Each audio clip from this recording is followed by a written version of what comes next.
الصبح بدا من طلعته. بسم اللہ الرحمن الرحیم.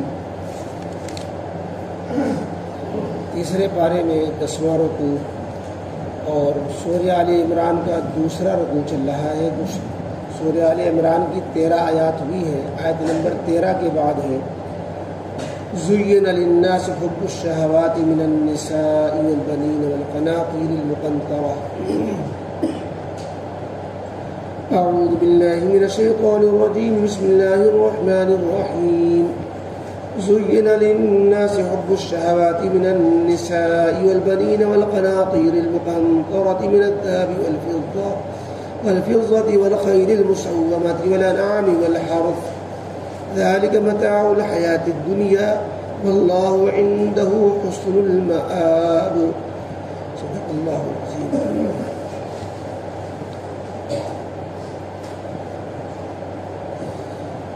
اوپر کی آیتوں میں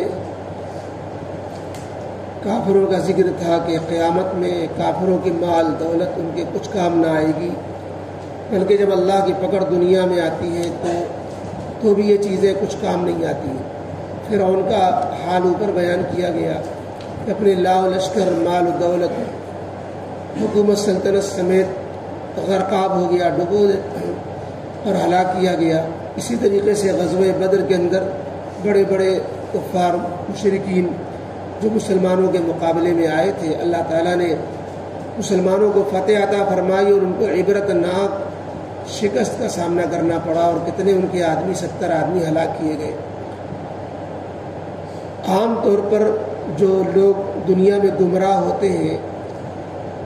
کافروں مشرکوں یہود و نصارہ میں تو ہوتے ہی ہیں،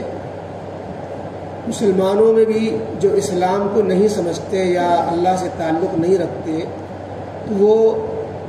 دنیا کی جن چیزوں میں پڑھ کر کے گمراہی کا شکار ہوتے ہیں ان چیزوں کو اس آیت میں بیان کیا گیا جو آج آیت آ رہی ہے. اور اس کو یہ کہا گیا کہ اللہ تعالیٰ نے لوگوں کی نظروں میں ان کی اپنی چاہت والی چیزوں کو خوشنما بنا دیا ہے. لوگوں کی نظروں میں ان کی اپنی مرغوب چیزیں جو دنیا کے لین کی ہیں وہ انہیں بہت مزین اور بہت خوشنما معلوم ہوتی ہیں، بہت اچھی معلوم ہوتی ہیں لوگوں کو کہ ان کو یہ چیزیں، اور ان چیزوں میں پڑھ کر پھر وہ اللہ سے غافل ہو جاتے ہیں، آخرت سے غافل ہو جاتے ہیں. ان چیزوں میں پھنس کر کے آدمی خدا سے غافل ہو جاتا ہے اور پھر وہ آخرت کا نہیں رہتا. یہ اکثر لوگوں کے اعتبار سے کہا کہ لوگوں کے لیے یعنی اکثر لوگوں کے لیے ان چیزوں کی محبت میں لوگ فریفتہ ہو جاتے ہیں اور دھوکہ کھا جاتے ہیں، اور دنیا بھی تو بنتی نہیں، جتنا بننی تھی اتنی ہی بنتی ہے، پھر وہ آخرت کے نہیں رہ جاتے ہیں. اس میں جن چیزوں کی محبتوں کو، جن چیزوں کو رغبت کو جس میں لوگ پڑھ کر کے گمراہ ہوتے ہیں ان میں سب سے پہلی چیز النساء، عورتیں، کہ لوگ عورتوں کے فتنے میں پڑھ کر کے لوگ گمراہ ہو جاتے ہیں. اور یہ چیز کسی وضاحت کی محتاج نہیں آج کے زمانے میں. حدیث پاک میں بہت پہلے اس بات کو فرمایا گیا تھا ما ترکت بعدی فتنة اضر علی الرجال من النساء، کہ میں نے اپنے بعد جو فتنے میرے بعد آئیں گے ان میں مردوں کے لیے عورتوں سے زیادہ نقصان دہ کوئی فتنہ نہیں ہے. عورتوں کا فتنہ یعنی عورتوں کی محبت میں، عورتوں کی خواہش میں، عورتوں کی فرمائش میں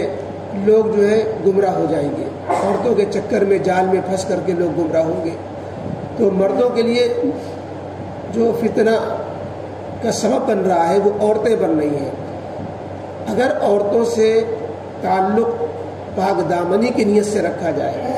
اولاد کے لیے رکھا جائے، اس کا جائز طریقہ اختیار کیا جائے تو اس کی کوئی مذمت نہیں ہے، بلکہ تو اس کی تو حدیث پاک میں تعریف فرمائی گئی ہے جہاں یہ فرمایا گیا ہے کہ عورتیں بہت بڑا فتنہ ہیں مردوں کے لیے. وہیں پر یہ بھی فرمایا گیا کہ عورت دنیا کی سب سے قیمتی سامان ہے، عورت دنیا کی سب سے بہترین چیز ہے. خیر متاع دنیا المرأۃ الصالحہ، کہ آپ صلی اللہ علیہ وسلم نے ارشاد فرمایا دنیا کی بہترین متاع یہ نیک بیوی ہوا کرتی ہے، اگر اس کی طرف شوہر دیکھے تو اس کو خوش معلوم ہو، حکم دے تو وہ اطاعت کرے جائز باتوں میں، شوہر غائب ہو تو پیٹھ پیچھے شوہر کے مال کی اور اپنی عصمت کی حفاظت کرے۔ تو یہ جو فرمایا گیا کہ عورتیں کی محبت میں لوگ پڑھ کر کے گمراہ ہوتے ہیں، یہ سب کے لیے نہیں اور سب عورتیں اس کا مصداق نہیں ہے۔ وہ عورتیں جن کی محبت میں لوگ پڑھ کر کے دین کو فراموش کر بیٹھے، آخرت کو فراموش کر بیٹھے، ان کے لیے کہا جا رہا ہے، ورنہ یہ عورتیں تو دین کے لیے معاون و مددگار ہوتی ہیں۔ اور بہترین جو ہے دنیا کے سامانوں میں سب سے بہترین چیز اللہ نے قرار دیا کہ جن چیزوں کو انسانوں کو دی گئی ہے، نیک بیوی سے بڑھ کر جو ہے کوئی بڑی نعمت انسان کو نہیں ملتی۔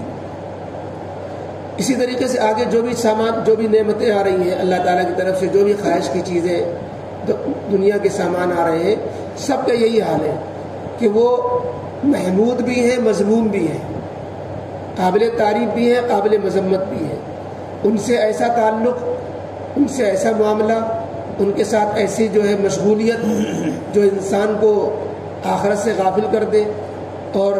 آخرت سے بیگانہ کر دے، اسی کا ہو کر رہ جائے، تو وہی چیزیں جو ہے فتنہ بن جائیں گی، قابل مذمت بن جائیں گی۔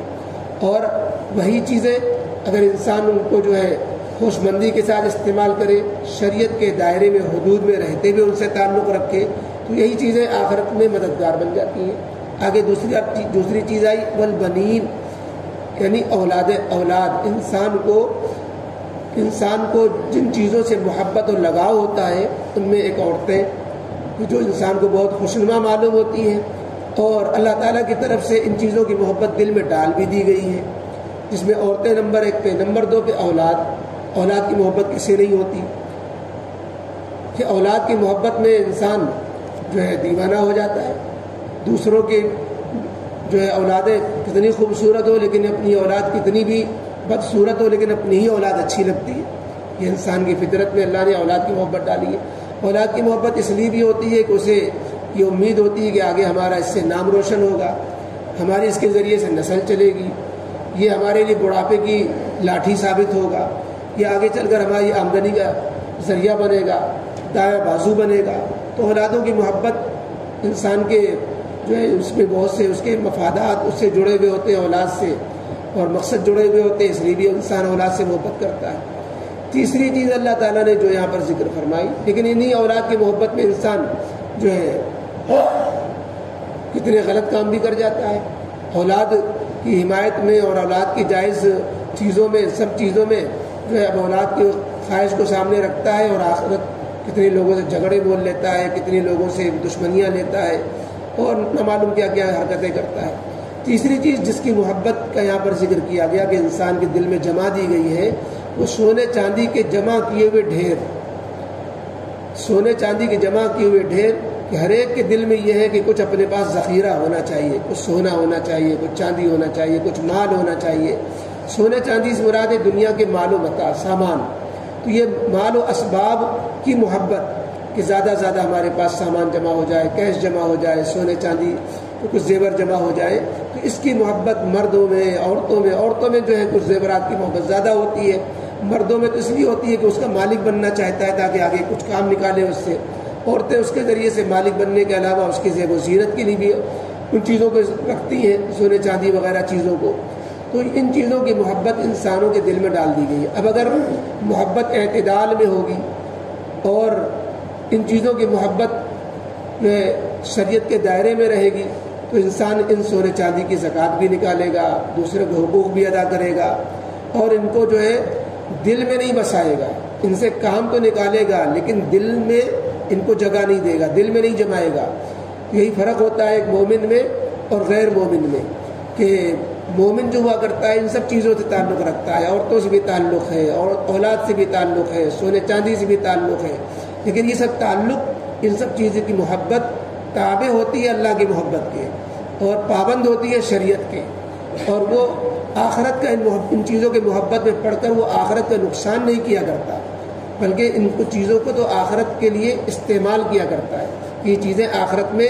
کے کام میں لگ جائیں۔ ان چیزوں کو جو ہے ان چیزوں میں پڑھ کر کے وہ اپنی آخرت کو برباد نہیں کرتا۔ چوتھی چیز جو بیان کی گئی یہاں پر الخیل المسومہ کہ جن چیزوں کی محبت انسانوں کے دلوں میں بیٹھی ہوئی ہے اور لوگ ان سے بڑی رغبت رکھتے ہیں، بڑی خوشنما وہ چیزیں معلوم ہوتی ہیں، ان میں نشان زدہ گھوڑے، یہ عربوں کے لیے تو بطور خاص نعمت تھی، اور لوگ یوں بھی جو ہے جب گھوڑوں کو دیکھتے ہیں تو ان کی نگاہوں کو بہت اچھے لگتے ہیں، اور جو ہے خصوصاً وہ گھوڑے المسومہ نشان لگے ہوئے۔ عربوں کی عادت تھی کہ جو گھوڑے بہت تیز رفتار ہوتے تھے اور وہ پھرتیلے ہوتے تھے، ان کی سواری بھی پسند کی جاتی تھی، اور ان پر وہ نشان لگا دیا کرتے تھے جب ان کو سفروں میں جانا ہوتا تو وہ ان کو چننا اور چھانٹنا نہ پڑے، اور وہ گھوڑے بڑی تعداد میں پالا کرتے تھے۔ اور المسومہ کے ایک معنی اور بھی کیے گئے کہ وہ گھوڑے جو ایسے ہوتے ہیں ان پر نشان لگے ہوئے ہوتے ہیں۔ قدرتی طور پر اللہ تعالیٰ بعض گھوڑے جو بہت اچھے مانے جاتے ہیں ان میں پیشانی اور آگے کے پاؤں اور پیچھے پاؤں چاروں میں سفیدی کی نشان بنے ہوتے ہیں، وہ گھوڑا بہت اچھا سمجھا جاتا ہے، کالا گھوڑا ہے اور اس کے پیشانی پر اور چاروں پیروں پر سفیدی جو ہے سفیدی موجود ہے، تو یہ گھوڑے کے جس پر نشان لگے ہوئے، یعنی اللہ تعالیٰ کی طرف سے انہیں پیدا ہی گویا ایسا کیا گیا ہے کہ وہ اس سے محبت انسان کو ہوتی ہے۔ پانچویں چیز الانعام، عام جانور جو لوگ پالتے ہیں، بھینس، بیل اور گائے، بکرے، بکریاں اور بھیڑ، دمبے، تو یہ جو چوپائے پالتے ہیں یہ بھی انسان کو بہت بھاتے ہیں، اچھے لگتے ہیں۔ دیہاتوں میں جو اس کا منظر ہوتا ہے، صبح جب چرنے کے لیے جو ہے مویشی نکلتے ہیں اور شام کو جو ہے مویشیوں کا، بکریوں کا اور گایوں کا ریوڑ جب واپس آ رہا ہوتا ہے تو جو اس کا مالک ہوتا ہے، جو زمیندار ہوتا ہے، چوپایوں کا مالک ہوتا ہے، تو وہ پھولے نہیں سماتا، وہ دیکھ کر کے جو ہے اس کے دل میں تکبر اور انانیت آ جاتی کہ دیکھو میرے پاس اتنے جانور اور میرے پاس یہ سب میری مویشی ہیں، میرے سب یہ جانور ہیں۔ اور آخری چھٹی چیز بیان فرمائی اللہ تعالیٰ نے کہ جن چیزوں کی محبت لوگوں کے دلوں میں پڑی ہوئی ہے، کھیتیاں، کھیتی سے محبت، ایک کسان کو اپنی کھیتی سے کتنی محبت ہوتی ہے، اور جو بھی زمین جائیداد کا مالک ہے اور جو ہے کھیت ہے اس کے پاس، اس کو اپنی کھیتی سے بڑا لگاؤ ہوتا ہے، اسی لیے کہ کھیتی سے اس کی کتنی نفع اور کتنی آمدنی، غلہ اور جو ہے اناج اور اسی سے کھانے کی چیزیں، سبزیاں، یہ سب چیزیں اسی سے پیدا ہوتی ہیں، تو سب انسان کی ضرورت کی چیزیں۔ یہاں جن چیزوں کو اللہ تعالیٰ نے یہ بیان کیا کہ لوگوں کی نظروں میں ان چیزوں کی محبت دلوں میں بیٹھی ہوئی ہے اور لوگوں کی نگاہوں میں اس کی چیزیں بڑی خوشنما ہیں، ان میں سے کسی چیز کی مذمت نہیں بیان کی جا رہی ہے، بلکہ اللہ تعالیٰ کی طرف سے یہ کہا جا رہا ہے کہ یہ ان چیزوں کی محبت کو اللہ کی طرف سے ڈالا ہی گیا ہے۔ ان چیزوں کی محبت اگر اللہ کی طرف سے نہ ڈالی جائے تو دنیا کے کام کاج کیسے چلیں گے؟ کوئی دکاندار دکان کیسے کھولے گا؟ کوئی جو ہے کھیتی کرنے والا کھیتی کیوں جوتے گا؟ اور کوئی چوپائے پالنے والا چوپایوں کی رکھوالی کیوں کرے گا؟ اور گھوڑے کو کیوں پالے گا اگر محبتیں نہ ہوں؟ اولادوں کی تربیت کیوں کرے گا؟ عورتوں کے حقوق کیسے ادا کرے گا اگر محبتیں نہ ہوں؟ تو یہ تو محبتیں اللہ نے ڈالی ہی ہے دنیا کا نظام چلانے کے لیے، تو یہ تو حکمت ہے محبت کہ اگر ان چیزوں کی محبت نہ ہو تو کائنات کا کارخانہ چل ہی نہیں سکتا۔ اور اس لیے بھی اللہ تعالیٰ نے محبت ڈالی کہ اس میں آزمائش بھی ہے انسانوں کے لیے۔ کون ہے جو اس محبت میں غلو کر کے حد سے آگے بڑھ جاتا ہے اور پھر ناکام ہو جاتا ہے، اور کون ہے جو ان چیزوں میں محبت کو اعتدال میں، درمیانی درجے میں رکھ کر کے شریعت کے حدود میں رکھتا ہے اور وہ کامیاب ہو جاتا ہے۔ تو یہ ایک آزمائشی ہے محبت، جو ان چیزوں کی محبت انسانوں کے دلوں میں ڈالی گئی ہے، یہ اللہ کی طرف سے جہاں کائنات کو چلانے کے لیے حکمت ہے، وہیں پر انسانوں کے لیے دینی آزمائش بھی ہے۔ اس آزمائش میں بہت سے لوگ فیل ہو جاتے ہیں، بہت سے لوگ کامیاب ہو جاتے ہیں، جو ناجائز محبتیں عورتوں سے کرنے لگ جاتے ہیں اور جو اولادوں کی وجہ سے شریعت کو توڑ دیتے ہیں، یا سونے چاندی میں، مالوں میں پھر جو ہے اپنے کو اس کا مالک اس طرح سمجھتے ہیں کہ پھر وہ زکوٰۃ وغیرہ بھی نہیں ادا کرتے، تو یا ان چیزوں میں کھو کر کے دھوکہ لگ جاتا ہے کہ اسی کو قبلہ کعبہ بنا لیتے ہیں، ان چیزوں کو اپنا مقصود بنا لیتے ہیں، اور اسی کے لیے اسی کا نقصان، اسی کا نفع، اور پھر دنیا کے ہو کر رہ جاتے ہیں، آخرت کے نہیں رہ جاتے۔ اللہ نے فرمایا کہ یہ یاد رکھنا چاہیے کہ جتنی بھی چیزیں ہیں یہ صرف چند روزہ دنیاوی زندگی کا سامان ہے، کہ جتنی چیزیں ہیں یہ ہمیشہ کی کامیابی کے لیے نہیں ہے، ابدی فلاح ہمیشہ کی کامیابی ان چیزوں سے حاصل ہونے والی نہیں ہے، یہ محض دنیا میں چند روزہ فائدہ اٹھانے کا سامان ہے۔ کامیاب مستقبل اور اچھا ٹھکانہ چاہتے ہو تو وہ اللہ کے پاس ملے گا، اللہ کے بتائے ہوئے طریقے پر ملے گا، اور اللہ نے جو نبی علیہ السلام کو بھیجا ہے اس ڈگر پر چل کر کے ہی وہ کامیابی پائی جا سکتی ہے، جو ہمیشہ کی کامیابی اور آخرت کی کامیابی ہے۔ آگے کی آیتوں میں اس کی تفصیل آئے گی۔ تو ان آیتوں میں اللہ تعالیٰ نے ایک فطری چیز بیان کی ہے کہ لوگوں کی نظروں میں شہوتوں والی چیزوں کی محبت خوشنما بنا دی گئی، ان کو اچھی لگتی ہے، اور لوگ ان چیزوں سے محبت قدرتی طور پر کرتے ہیں، لیکن کوئی وہ ہوتے ہیں جو ان چیزوں کی محبت کی وجہ سے آخرت کو تباہ کر دیتے، کوئی وہ ہوتے ہیں جو حدود میں رہتے ہیں۔ فرمایا گیا زُيِّنَ لِلنَّاسِ حُبُّ الشَّهَوَاتِ، لوگوں کی نظروں میں ان کی من چاہی چیزوں کی محبتوں کو سجا دیا گیا ہے، یعنی خوشنما کر دیا گیا، خوشنما بنا دیا گیا ہے لوگوں کی نظروں میں ان چیزوں کی محبت کو جو انہیں مرغوب ہوتی ہے۔ شہوات مانے مرغوب چیزیں، من النساء جیسے کہ عورتوں کی محبت، والبنین اولاد کی محبت، والقناطیر اور وہ خزانے، المقنطرۃ جن کو جو جمع کر کے رکھا جاتا ہے، سید کے رکھا جاتا ہے،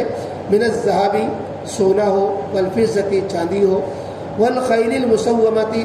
اور ان چیزوں اور ان گھوڑوں کی محبت جو نشان زدہ ہوتے ہیں، یعنی مخصوص قسم کے گھوڑے، والانعام اور مویشی چوپایوں کی محبت، والحرث اور کھیتیوں کی محبت، یہ لوگوں کے دلوں میں ڈال دی گئی ہے۔ لیکن اللہ تعالیٰ کی طرف سے یہ ہدایت ہے کہ یہ چیزیں ایسی نہیں کہ ان کے دل میں جمایا جائے یا ان کو مقصود بنایا جائے، بلکہ ذالک متاع الحیات الدنیا، یہ چند روزہ دنیاوی زندگی کے برتنے کا سامان ہے۔ چند روزہ زندگی کو گزارنے کے لیے ان چیزوں کی ضرورت ہے انسانوں کو، اللہ نے ضرورت کے لیے بنایا ہے، یہ مقصود نہیں ہے بلکہ ضرورت ہے، اسباب دنیا ہے۔ واللہ عندہ حسن المآب، اور اللہ کے پاس ہی اچھا ٹھکانہ ہے، تو اچھی کامیابی اگر چاہتے ہو اچھا ٹھکانہ تو پھر وہ ان چیزوں کے ذریعے نہیں بلکہ ان کے لیے تو اللہ تعالیٰ کی اطاعت و فرمانبرداری اختیار کرنی ہوگی۔ الحمدللہ رب العالمین، والصلاة والسلام علی رسول محمد وآلہ وصحبہ اجمعین۔ اللهم صل على محمد وعلى آل محمد كما صليت على إبراهيم وعلى آل إبراهيم إنك حميد مجيد۔ اللهم بارك على محمد وعلى آل محمد كما باركت على إبراهيم وعلى آل إبراهيم إنك حميد مجيد۔ يا حي يا قيوم برحمتك نستغيث، اللهم اصلح لنا شأننا كله ولا تكلنا إلى أنفسنا طرفة عين۔ یا اللہ یا رحمان یا رحیم، ہم سب تیرے عاجز مسکین کمزور بندے ہیں، اے اللہ ہم ٹھوکر کھا جاتے ہیں، دھوکے میں مبتلا ہو جاتے ہیں، اے اللہ اپنے فضل و کرم سے ہمیں دنیا کے دھوکے سے اور ایمان و متاع و اسباب کے اللہ دھوکے سے اللہ ہم سب کی حفاظت فرما۔ ہم سب کی ضرورت کی جو چیزیں ہیں اللہ ہمیں وافر مقدار میں عطا فرما، ان کے حقوق ادا کرنے والا بنا۔ تیری طرف سے جو بھی نعمتیں دنیا کی لین کی ملی ہوئی ہیں ان نعمتوں کا جائز و صحیح استعمال کرنے والا بنا، نافرمانی سے، گناہ میں استعمال کرنے سے، اسراف سے، فضول خرچی سے اور حدود کی شریعت کی حدود کی خلاف ورزی کرنے سے اللہ ہم سب کی حفاظت فرما۔ اے اللہ رب العالمین، دنیا میں دیے ہوئے تیری طرف سے جو بھی مال و اسباب ہمیں مہیا ہیں اللہ یقیناً تیری طرف سے ملی ہوئی نعمتیں ہیں، اے اللہ ان نعمتوں کے بقا، ان نعمتوں میں ترقی بھی عطا فرما۔ اے اللہ مال جائیداد میں، اسباب میں ہم سب کی جس کی جو بھی ضرورتیں ہیں اللہ اس میں کامیابی نصیب فرما، ہم سب کو عزت والی روزی نصیب فرما، مال و متاع اور یہ اللہ جائز حلال روزگار نصیب فرما، اس میں برکت نصیب فرما اور اس کے حقوق ادا کرنے والا بنا، اور یہ اللہ آخرت کی پکڑ و آخرت کے حساب سے ہم سب کی حفاظت فرما۔ اے اللہ دنیا بھی اچھی بنا، آخرت بھی اچھی بنا، دونوں جہان کی بھلائیاں نصیب فرما۔ ربنا تقبل منا انك انت السميع العليم وتب علينا انك انت التواب الرحيم۔ سبحان ربك رب العزة عما يصفون وسلام على المرسلين والحمد لله